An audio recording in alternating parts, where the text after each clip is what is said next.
জি আসসালামু আলাইকুম প্রিয় সুন্নি ভাইরা, বিশেষ করে আপনারা যে একটা জিনিস দেখতেছেন, বিভিন্ন এখন সোশ্যাল মিডিয়া ভাইরাল হয়েছে, যার কারণ এক কওমি আকিদার মানুষ গিয়াসউদ্দিন তাহেরে প্রশ্ন করছে যে হুজুর, আপনি নির্বাচনের প্রচারণার জন্য আপনি যে এই জায়গা আসি নির্বাচন ভোট চাইতেছেন, কিন্তু আপনার কাছে একটা আমার প্রশ্ন রইল। প্রশ্নটা কি?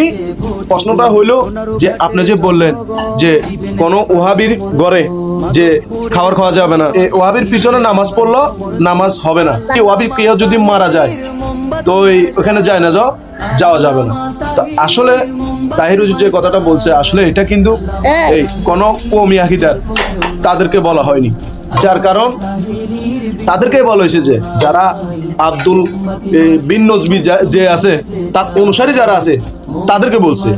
তো অযথা আসলে এটার তো উত্তর আপনারা পেয়ে গেছেন, অযথা এগুলা নিয়ে বলার কিছু না। ইনশাল্লাহ আপনারা কওমি আকীদার হন, যে কোনো আকীদার হন, আপনারা অন্তত একজন আলেমকে ভোট দিয়ে মোমবাতি মার্কায় নির্বাচনের মাধ্যমে ফাঁস করি ওই সংসদ ভবনে নিয়ে যাবেন ইনশাল্লাহ।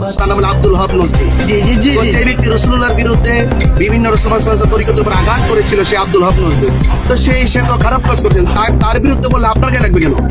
আপনি তো আব্দুল হক নজরী না, আপনার কে লাগবে?